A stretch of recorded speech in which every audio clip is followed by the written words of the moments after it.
Mga kapatid, alas 9 na po ng umaga, kaya tayo po ay mag-umpisa na sa ating pong panambahan. Magandang umaga po sa ating lahat, mga kapatid. Tayo po, kagaya po ng sinabi ng ating Elder Efren, ihanda po natin ang ating sarili at tayo po ay mag-uumpisa na sa ating pananambahan sa pamamagitan po ng pambukas na awit. Sama-sama po nating awitan ng ating Panginoon.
Ayan.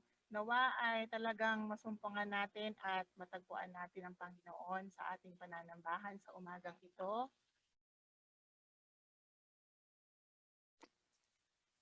Ngayon po ay napapanahon po tayo sa mga balitang kapatiran. Sa linggong ito po ay mayroon po tayong kapatid na magdiriwang ng kanilang kaarawan. Sa January 14 po ay sabay na magbe-birthday ang ating mga kapatid na CJ Kabigting at ang ating Pastor Rodi Tigas. Gayon din naman po sa January 16 po ay birthday ng ating kapatid na Norma Tigas. Awitan po natin sila ng birthday song. Maligayang bati sa iyong pagsilang. Maligayang, maligayang, maligayang bati.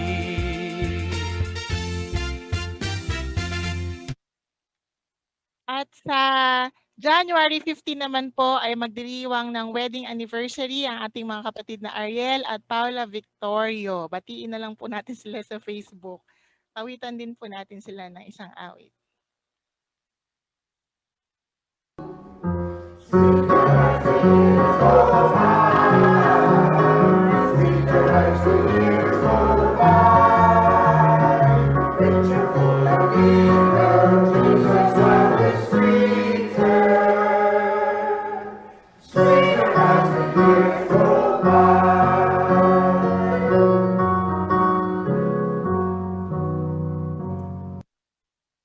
Ayan, happy birthday po sa mga magdiriwang ng kanilang kaarawan at happy anniversary po sa magdiriwang ng kanilang wedding anniversary. Para naman po sa financial report, noong nakaraang linggo, January 3, tayo po ay nakatanggap ng 15,200 at tayo po ay naglabas ng 15,134.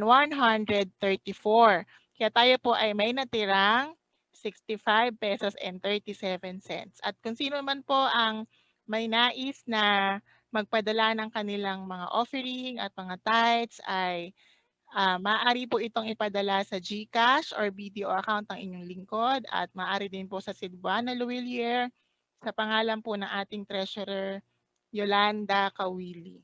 Okay, pinapaalala din po natin ang ating mga gawain sa linggong ito, ang mga Sunday schools po ng bawat organization. Paulit-ulit po nating pinapamanhik na atinan po natin ang ating mga Sunday school, UCM Sunday 3 p.m., Junior CYF Sunday 5 p.m., mga kababaihan po ay Huwebes ng alas 8 ng gabi, ang CEN po ay nakikita-kita ng Friday ng gabi, ang KCKC po ay Saturday 2 p.m., CYF Saturday 4 p.m. at CIAF Saturday 8 p.m. At wag po natin kakalimutan din ang ating midweek service tuwing Wednesday ng 7 p.m. Ayan. So kung meron na po sa inyo na mga nakakausap na ating Elder Efren, siya po ay nag-uumpisa na pong mga musta sa ating mga members sa ating family prayer time. At sana po kung tayo ay kanyang i-reach out ay paunlakan po natin ang kanyang imbitasyon na tayo ay kamustahin at tayo ay kanyang ipanalangin. Ngayon din po, karagdagan lang din po ang aming request ng aming pamilya Laisico sa nalalapit na 100th birthday ng aming Lola Lydia. Kung sino man po ang nais na magpaabot ng pagbati sa kanya, tayo po ay hinihilingan na mag-record ng kahit maigsing birthday greetings lang po para sa ating virtual birthday celebration na aming Lola Lydia. Yun lamang po at tayo po ay magpapatuloy sa panalangin para sa mga bata sa pamumuno ng Board of CE. Kung meron pong mga kabataan or bata sa inyong mga bahay, atin po silang tabihan at panalangin. Manalangin po tayo. Aming Panginoon, dakila ka sa lahat. Napakabuti mo, kaya naman pinupuri at pinasasalamatan ka namin. Panginoon, aming inalalapit at idinadalangin sa inyo ang aming mga kabataan. Ikaw nawa ang patuloy na magprotekta sa kanila laban sa anumang sakit at kapamakan. Ikaw din nawa ang gumabay sa kanila hanggang sa kanilang paglaki. Turuan mo silang sumunod sa iyong mga utos. Panginoon, idinadalangin namin na kaming mga taong nakapaligid sa kanila ay patuloy mong gabayan at gamitin mong instrumento upang mas makilala ka pa ng mga batang ito. Ito po ang aming samot dalangin sa matamis na pangalan ni Jesus. Amen.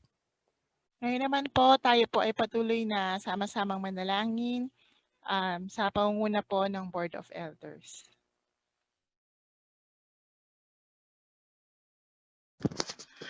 Tayong lahat po ay magsitungo at tayo manalangin. Aming Panginoon, maraming salamat sa araw na ito na muli kaming iyong tinipon at pinagsama-sama. Muling maramdaman namin ang iyong dakilang pagpapala at pag-ibig sa amin. Tunay na isang pagpapala ang araw na ito dahil hindi nagmamaliw ang iyong handog sa amin.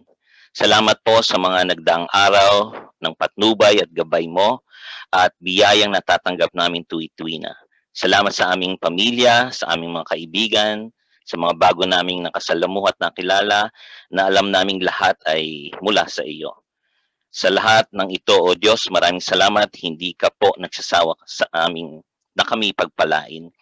Dalangin namin naman ang iyong lubos na kapatawaran sa aming mga kasalanan, sa aming pagkakamali, sa aming pagdududa sa iyo. Kami ay makasalanan at lagi po kaming lalapit sa iyo upang ihingi ito ng kapatawaran. Higit kailanman, alam naming lilinisin mo kami mula sa mga kasalanang aming nagawa. Bibigyang liwanag ang aming mga buhay, sumunod lamang kami sa iyo, O Diyos. Sa bawat buhos ng biyaya mo, O aming Diyos, marami ang napapagpala. Salamat po sa kapatawaran. Dalangin din po namin, Ama, ang pag-iingat mo sa amin, sa aming mga gawain, hindi lamang ngayong umaga, bagkus sa pang-araw-araw naming mga buhay. At ilayo mo po kami sa anumang kapahamakan, karamdaman o sakit, at patuloy mong pagpalain, pagalingin at bigyang liwanag ang mga anak mong dumaranas sa ganitong kalagayan sa mga sandaling ito. Sa iyo po namin itinatagubili ng aming mga buhay, magpakailanman, O Diyos. Salamat po, aming Ama, sa dakilang pag-ibig mong sa amin. Ito po ang aming dalangin sa iyo, ang pinakamataas na papuri at pasasalamat at kaluwalhatian ngayon at magpakailanman. Amen.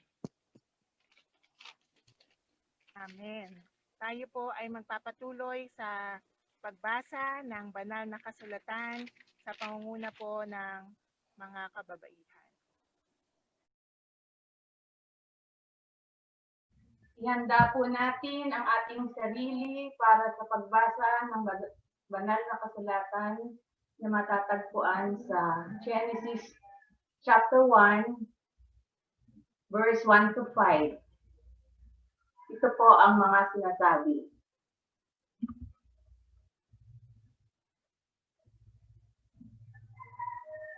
Nang pasimula ay nilikha ng Diyos ang langit at ang lupa. Ang lupa ay walang hugis o anyo. Dilim ang bumabalot sa kalaliman at kumikilos ang Espiritu ng Diyos sa ibabaw ng tubig. Sinabi ng Diyos, magkaroon ng liwanag at nagkaroon na. Nasiyahan ng Diyos na ito'y mamasdan. Pinabuklod niya ang liwanag at ang dilim. Ang liwanag ay tinawag niyang araw at ang dilim naman ay tinawag na gabi. Lumipas ang gabi at sumapit ang umagang iyon, ang unang araw. Pinagpala po tayo sa pagbasa ng banal na kasulatan. Ihanda po natin ang ating mga sarili sa pakikinig ng mensahe sa pangunguna ni Elder Efren Batena.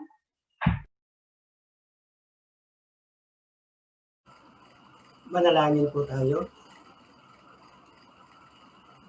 Mahal namin Panginoong Diyos, muli po narito ang iyong abang lingkod na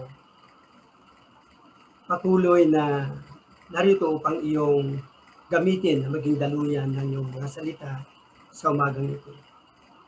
Panginoon, dalangin ko po na ikaw nawa ang siyang makita, marinig sa aming pong kalagitnaan sa umagang ito.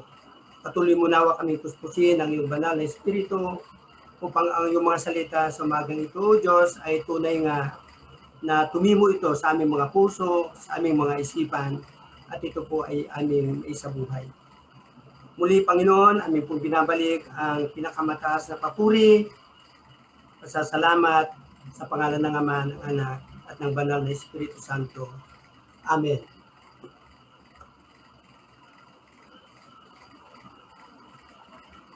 Sa ikalawang linggo na ito ng bagong taon ng 2021, sa panahon na tayo po ay nag-aabang sa mga susunod na magaganap, ay inaanyayahan po tayo ng Panginoon na lalong makilala siya at marinig ang kanyang mensahe na magdudulot sa atin ng liwanag sa pamamagitan ng teksto na atin pong pagninilayan. Ang kanyang mensahe po sa araw na ito ay mula po sa ating Old Testament lectionary na tungkol nga po sa unang araw na paglikha ng Panginoon sa sanlilikha. The first day of the creation story. Naalala po pa ba ninyo kung ano ang kauna-unahang nilikha ng ating Panginoon? Natitiyak ko pong tayong lahat ay pamilyar na sa kwentong ito. Isa po ito sa mga kwento na palagi nating binabahagi o itinuturo sa ating mga kabataan, lalo na po sa ating mga Sunday schools o BCS. Ngunit sa atin na matatanda na ngayon ay maaaring sa edad o sa pananampalataya, may dudulot pa po kaya na liwanag ang teksto na nagkukwento kung paano nilikha ng Panginoon ang liwanag. Kaya nga po inaanyayahan ko po kayong lahat na atin pong muling aralin ang tila napakasimpleng teksto na ito upang makilala pa natin lalo ang ating Panginoon at lalo siyang magliwanag sa ating mga buhay. Alam po ba ninyo na bagamat tila napakasimple ang tekstong ito, at tanggap na natin na ang kwentong ito as it is. Marami pong mga theologians at mga scholars ang pinagdidebatehan ang tekstong ito. Sinasabi nga po ng original na teksto na gamit sa pagsulat ng lumang tipan na Hebreo ay hindi masyadong malinaw sa bahagi na ito ng Biblia. Kung kaya't naging iba-iba po ang naging salin o translation sa mga talatang ito. Sabi po ng NIV, "In the beginning, God created the heavens and the earth. Now, the earth was formless and empty." Sa version po na ito ng Biblia, sinasabi na ang Panginoon ay nilikha ang lahat mula sa kawalan. Ito po ay madalas na tinatawag na ex nihilo, ang Latin term for from nothing. Muli sa salin na ito, maliwanag na sinasabi ng Panginoon ay naglikha mula sa kawalan. God created everything out of nothing. Ngunit, kung atin naman pong babasahin ang New Revised Standard Version, ito po ang ating mababasa. Pansinin po natin na ang salitang when sa unang verse at pagkakadugsong ng dalawang talata, ito po ang magbibigay sa nagbabasa ng idea na ang pagiging formless at empty ng mundo ay nag-i-exist bago pa man ito magsimulang maglikha ang ating Panginoon. Malaking bagay po ang kaibahan ng dalawang versions po na ito sapagkat ang unang version ay nagsasabi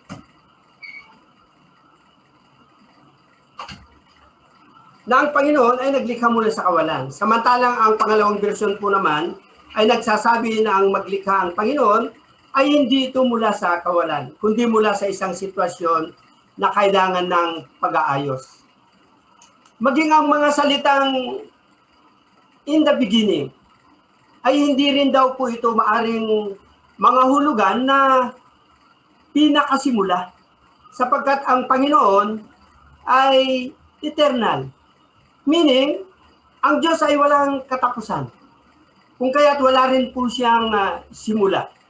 Nangangahulugan po ito mga kapatid na ang beginning na tinutukoy dito ay hindi ang simula ng lahat, kundi simula lamang ng paglikha ng Panginoon sa sanlilikha. At nang simula nga pong maglikha ang ating Panginoon, ang description po ng mundo ay formless and empty.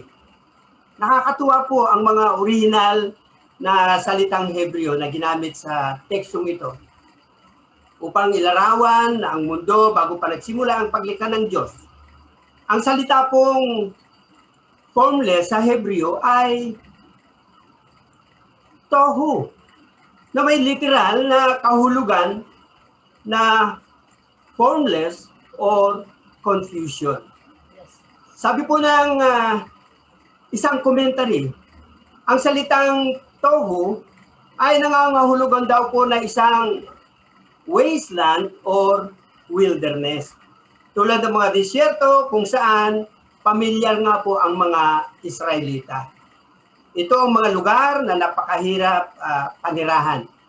Napakainit sa umaga at napakalamig naman po kung gabi. Wala halos pagkain at tubig ang matatagpuan dito. At wala rin daw po makikitang mga palatandaan o mga landmarks para sa mga makapaglakbay ng mga tao na hindi po naliligaw. Kung may mga tao man daw po na pamilyar sa disyerto at kayang mabuhay sa mga lugar na tulad nito, ay hindi naman daw po magiging madali ang kanilang buhay sa lugar na yon. Dahil, para naman sa mga walang karanasan at hindi maalam sa disyerto, ang lugar daw na ito ay maaring maging kanila ng isang libingan. Samantalang ang salitang void sa teksto ito ay may salitang Hebreo na kung tawagin ay bohu. Na ang kahulugan po ay kawalan, emptiness, not containing anything.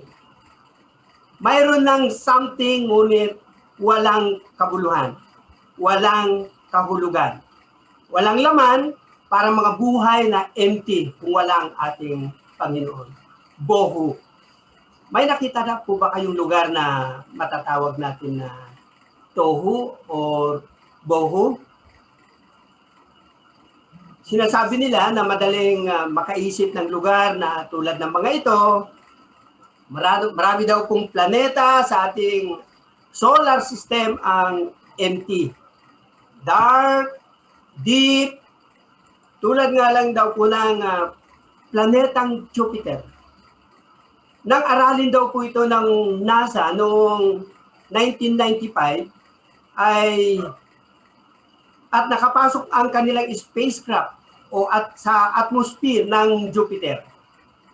Nakita daw po nila na napakalakas daw po ng hangin doon. At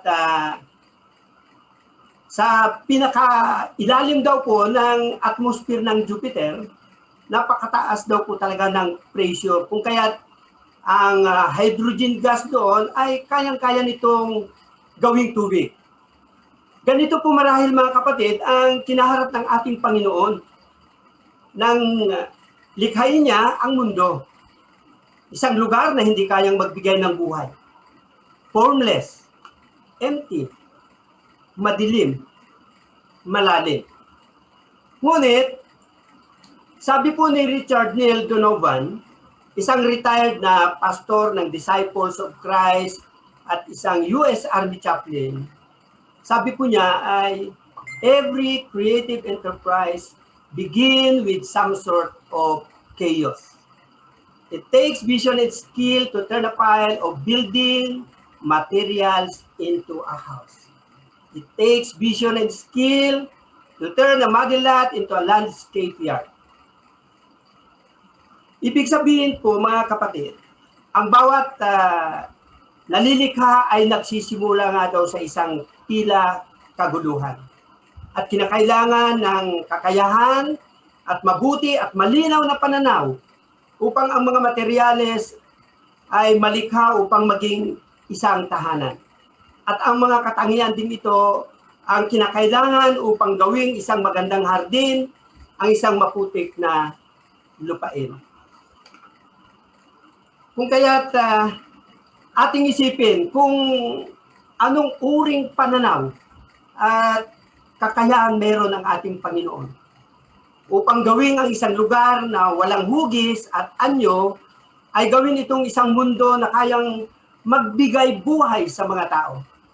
Hindi lamang po tohu o bohu ang makikita nating mga salita ng paglalarawan po sa mundo nang maglikha po ang ating Panginoon. Sinasabi din na darkness covered the face of the deep. Sa Biblia, ang dilim ay sumisimbolo sa masasama, pagkakasala at paglayo sa Panginoon. Si Job ginamit ang salitang kadiliman upang ilarawan ang isang lugar na malungkot, puno ng kaguluhan at kadiliman at dapat nga na katakutan. Sa madaling salita, ginamit ang salitang kadiliman sa teksto ito upang ipakita ang isang larawan ng isang lugar na malungkot at hindi na nga dapat pang puntahan. At sa mga sitwasyon at kalagayan na ito na sinasabing kumikilos ang Espiritu ng Diyos sa ibabaw ng tubig.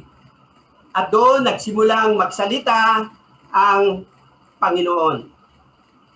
Nang magsimulang magsalita ang Panginoon ay nagsimula ding magsimula ang pagkalikha.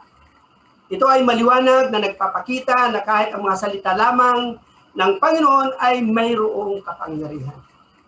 At sinabi niyang magkaroon ng liwanag at nagkaroon nga.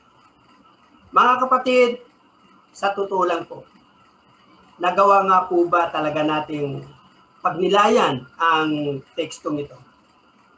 Sabi daw po kasi na sa unang araw ng paglikha ay nilikha ng Panginoon ang liwanag mula lamang sa utos ng kanyang salita. Ngunit basahin po natin ang tekstong ito mula sa parehong chapter. Mga verses 14 hanggang 19. At ganito po ang sinasabi. Sinabi ng Diyos, magkaroon ng tanglaw sa langit upang mapukod ang araw sa gabi. Ito ang magiging batayan sa bilang ng mga araw, taon at kapistahan.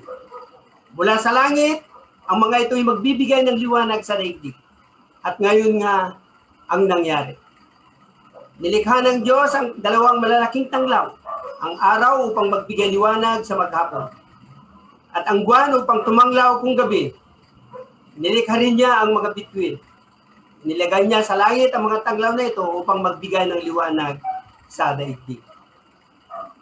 Niligay niya sa langit ang mga tanglaw na ito upang magbigay ng liwanag sa daigdig. Tumanglaw kung araw at gabi at magbukod sa liwanag at dilim.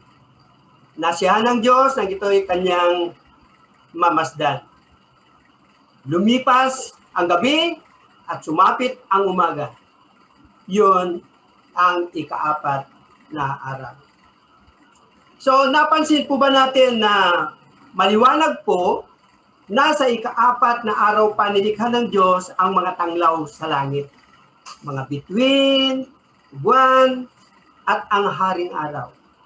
Kung gayon, paano po nagkaroon ng liwanag sa unang araw kung ikaapat na araw pa nilikha ng Diyos ang nagbibigay liwanag?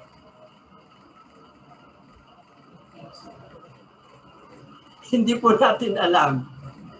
Basta maliwanag na ang sinasabi ng Diyos sa unang araw na magkaroon ng liwanag, nagkaroon nga. At dito ay makakatiyak tayo na hindi mawawalan ng pagmumulan ng liwanag ang Diyos. Kahit pa man na hindi pa niya nalilikha ang mga tanglaw sa langit. Ito ay dahil ang Diyos mismo ang liwanag na siyang tunay na nagbibigay ng liwanag. Sa huling talata ng ating teksto, sinasabing ang liwanag ay tinawag niyang araw. At ang dilim naman ay tinawag niya gabi. Lumipas ang gabi, sumapit ang umaga, yun ang unang araw. Para sa atin na nabubuhay sa panahon ngayon, ang alam natin ay nagsisimula ang araw sa umaga at natatapos sa gabi. Ngunit para sa nagsulat ng Genesis, ang bawat araw ay nagsisimula sa gabi at natatapos sa araw. Ang bawat araw ay nagsisimula sa panahon ng pagpapahinga at natatapos sa panahon ng pagkilos at paggawa. Pansinin po natin mga kapatid na sa bawat araw na maglikha ang Panginoon, sinasabi ang mga katagang ito, lumipas ang gabi at sumapit ang umaga. Yun ang unang araw, pangalawang araw, pangatlong araw, and so on and so forth. At ito ay isang paanyaya na pagkatiwalaan ng Panginoon at ang kanyang kwento ng paglikha sa tanging siya lamang ang makakagawa. Isa itong paanyaya na magtiwala sa Panginoon na matapos ang dilim ng gabi ay dumarating din ang liwanag ng umaga. Ang tekstong ating inaral sa araw na ito mga kapatid ay nagpapaalala ng pag-asa at pangako ng Panginoon. Pinapakita ng tekstong ito ang isang malikhain at napakamakapangyarihang Diyos. Isang Diyos na kayang maglikha ng liwanag at ng lahat ng mga mabubuting bagay. Maging ito man ay mula sa kawalan, kaguluhan, kadiliman at kalaliman. Pinaalala ng kwentong ito kung paanong nakakapaglikha at nakakapagdulot ng liwanag at pag-asa ang Panginoon, maging sa mga nadidiliman at tila mga wala ng pag-asa. Mga kapatid, marami po sa atin ang umaasa na ang bagong taon na 2021 ay magdudulot po ito ng mas mabuting mga araw kumpara sa taong lumipas na. Ang taon na ating naranasan ay tinuturing na puno ng problema at balot sa kadaliman. Ngunit, ang tekstong ating binalikan ay muling nagpapaalala ng ilaw na mula sa Panginoon ay lalong maliwanag sa mga panahon ng kadiliman. Indeed, God's light shines brightness in the dark. Kung kaya hayaan natin na patuloy na maglikha ang Panginoon sa ating mga buhay.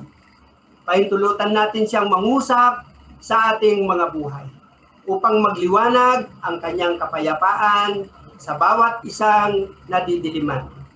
Alalahanin natin na ang mga salita ng Panginoon ay may taglay itong kapangyarihan. Tandaan natin na kapag ang Diyos ang nagsalita, may nagaganap, may nalilikha. Maging ang makaguluhan, mga buhay na walang laman at kabuluhan, at maging ang kadiliman at kalaliman ay sumusunod sa Kanya.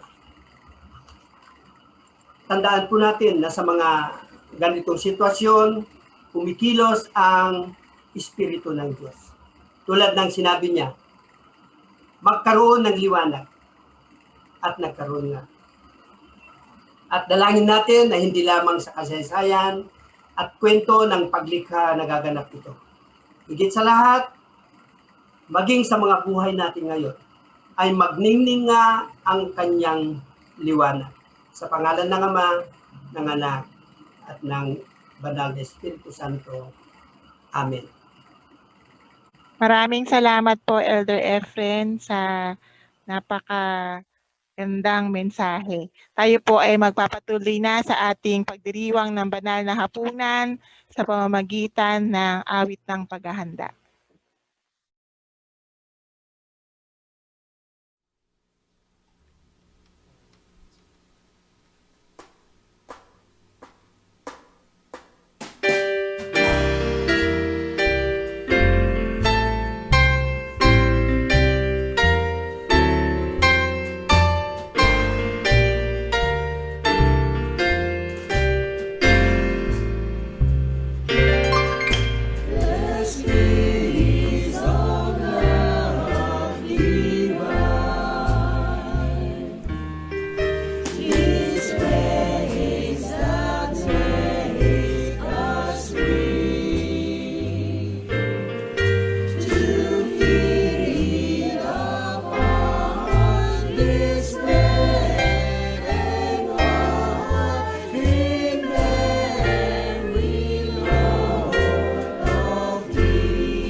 Mga kapatid, bago po natin ganapin ang pagpira-piraso at pag-inom ng alak, ay akin pong munang basahin ang salita ng institusyon.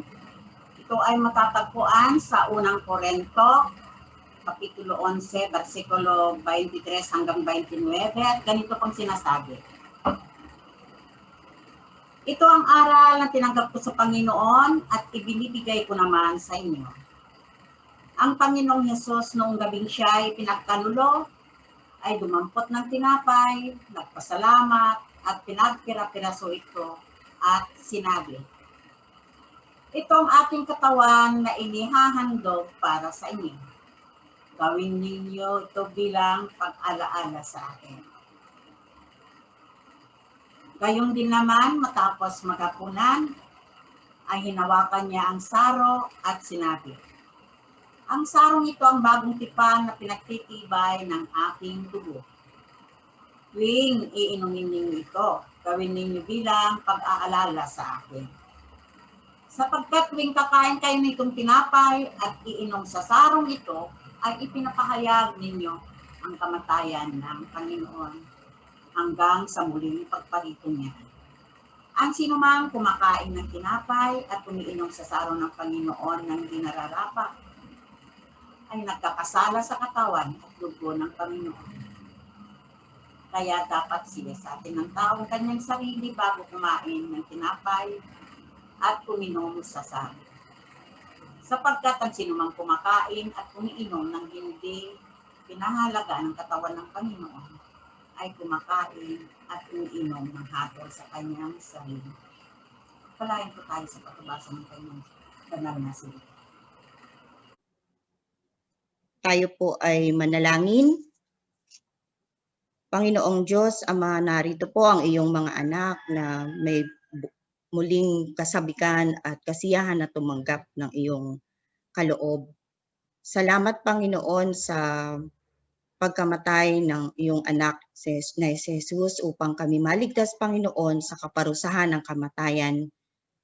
At kami, Panginoon, ngayon ay lumalapit na iyo po kami, Panginoong, basbasan sa ang bawat isa sa amin, Panginoon, na maging karapat dapat kami sa pagtanggap. Basbasan mo rin po, Panginoon, ang mga simbolo ng iyong dugo at katawan. At nawa, Panginoon, sa aming pagtanggap ay ikong alala sa amin, Panginoon, ng iyong pagkakaligtas sa amin. Maraming salamat po. Ito ang aming dalangin sa pangalan ni Jesus. Amen. Atin naman po ngayong pagsaluhan ang mga simbolo ng dugo na binuhos ng Panginoon sa atin.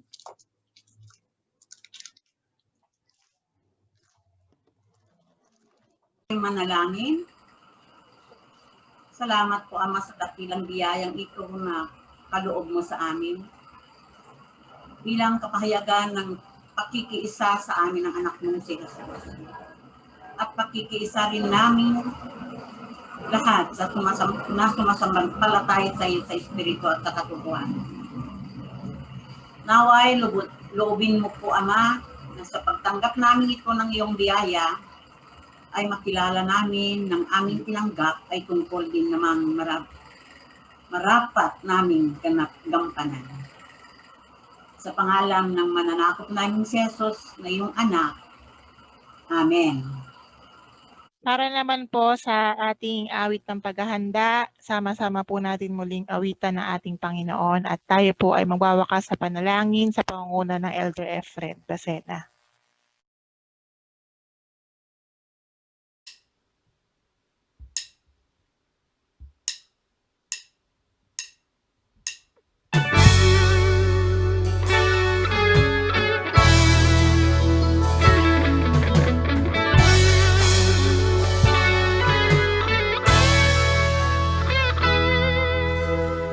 Holy, holy, hallelujah.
Mga kapatid, tayo po ngayon ay magwawakas na sa isang panalangin. Manalangin po tayo.